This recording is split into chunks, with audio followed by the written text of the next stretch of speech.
नमस्कार, खबरों की खबर में आपका स्वागत है। महाराष्ट्र और हरियाणा में चुनाव होने वाला है। मतलब चुनाव होने में केवल 19 दिन बचे हैं।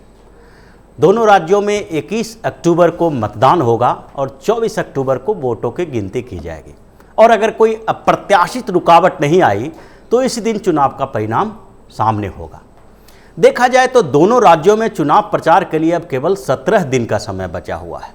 दोनों राज्यों में भारतीय जनता पार्टी की सरकार है और भाजपा के पास फिर से जीत की एक बड़ी चुनौती है। लेकिन कांग्रेस के पास उससे भी बड़ी चुनौती है। लोकसभा में बेहद खराब प्रदर्शन के बाद कांग्रेस की चुनौती और भी बढ़ गई है। लेकिन इन चुनौतियों के बावजूद कांग्रेस के पूर्व अध्यक्ष और पार्टी के भविष्य राहुल गांधी कोप भवन में गए हुए हैं। राहुल ने बैठकों में जाना छोड़ दिया है।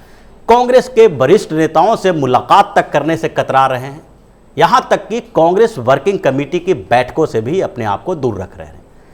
राहुल गांधी आभासी दुनिया में तो सक्रिय हैं, लेकिन चुनाव प्रचार के मामले में बिल्कुल निष्क्रिय नजर आ रहे हैं। समय पर सरकार की नीतियों की आलोचना करते नजर आते हैं, पीएम मोदी को निशाना बनाते हैं, लेकिन चुनावी रणनीति बनाने से अपने को दूर रखे हुए हैं। चुनावी राज्यों का दौरा करने के बजाय वो अपने संसदीय क्षेत्र वायनाड का दौरा कर रहे हैं। केरल में जाकर वहां अपने संसदीय क्षेत्र को मजबूत तो कर रहे हैं, लेकिन महाराष्ट्र और हरियाणा के चुनाव प्रचार में उनकी भूमिका बिल्कुल नगण्य नजर आ रही है। एक खबर के मुताबिक हरियाणा के पूर्व मुख्यमंत्री भूपेंद्र सिंह हुड्डा ने राहुल गांधी से एक अनुरोध किया था।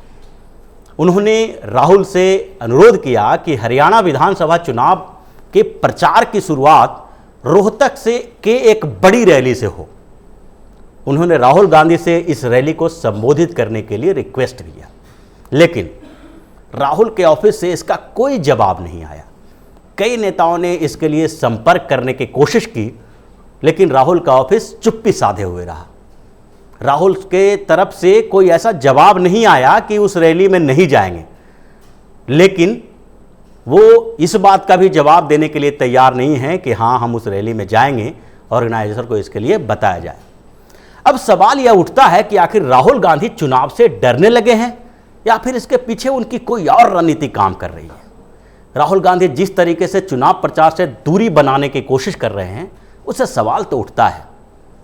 देखा जाए तो लोकसभा चुनाव में हार के बाद राहुल गांधी के भीतर एक डर तो है। उन्होंने लोकसभा चुनाव में हार की पूरी जिम्मेदारी ली। हार की जिम्मेदारी लेते हुए उन्होंने कांग्रेस के अध्यक्ष पद से इस्तीफा दिया। कांग्रेस के कई बड़ी नेता उन्हें मनाने की कोशिश करते रहे, लेकिन वो माने नहीं। आखिरकार कांग्रेस में नए अध्यक्ष की तलाश की जाने लगी, लेकिन लाख कोशिशों के बाद कांग्रेस अपने लिए अध्यक्ष नहीं ढूंढ पाई और आखिरकार सोनिया गांधी को अंतरिम अध्यक्ष बनाया जाना पड़ा। ऐसे कांग्रेस के भीतर प्रियंका गांधी को अध्यक्ष बनाने की बात चल रही थी, लेकिन प्रियंका के अध्यक्ष बनने पर राहुल ने ब्रेक लगा रखा था। उन्हें सोनिया गांधी का सहयोग भी प्राप्त था। इसके लिए राहुल ने बार बार कहा कि कांग्रेस का अध्यक्ष गांधी परिवार से नहीं होगा। लोकसभा में चुनाव में हार के बाद राहुल को चुनाव प्रचार में जाने से डर लगने लगा है। इसके पीछे एक मनोवैज्ञानिक दबाव काम कर रहा है। यह दबाव है फिर से हार जाने का। दोनों राज्यों में भाजपा का पलड़ा भारी दिखाई पड़ रहा है। शायद राहुल गांधी को इस बात की जानकारी है और इसके कारण उनके सलाहकारों ने यह सलाह दी हो कि राज्यों में होने वाले चुनाव प्रचार से थोड़ी दूरी बनाए रखें। हालांकि अभी तक ये नहीं कहा जा सकता कि राहुल गांधी दोनों राज्यों में कोई रैली करेंगे ही नहीं। हो सकता है कुछ जगहों पर रैली करें, चुनाव प्रचार में जाएं, लेकिन वह अति सक्रियता दिखाने से परहेज कर रहे हैं। ऐसा इसलिए कर रहे हैं ताकि जो हार लगभग निश्चित है उसकी जिम्मेदारी उनके कंधे पर ना आ जाए। इसकी जिम्मेदारी प्रादेशिक नेता लें और फिर राहुल के ऊपर लगातार चुनाव हार जाने का ठप्पा न लग पाए। हार के डर के अलावा राहुल की रणनीति कुछ और भी हो सकती है। एक दूसरा कारण जो यहाँ नजर आता है, उनके व्यक्तिगत सलाहों की रणनीति हो सकती है। राहुल आजकल अपने गैर राजनीतिक करीबी लोगों से ज़्यादा मिलजुल रहे हैं। वह शायद आगे की रणनीति पर काम कर रहे हैं। इसके लिए उन्होंने तय किया है कि अगले कुछ सालों में कांग्रेस को और अधिक कमज़ोर कर दो।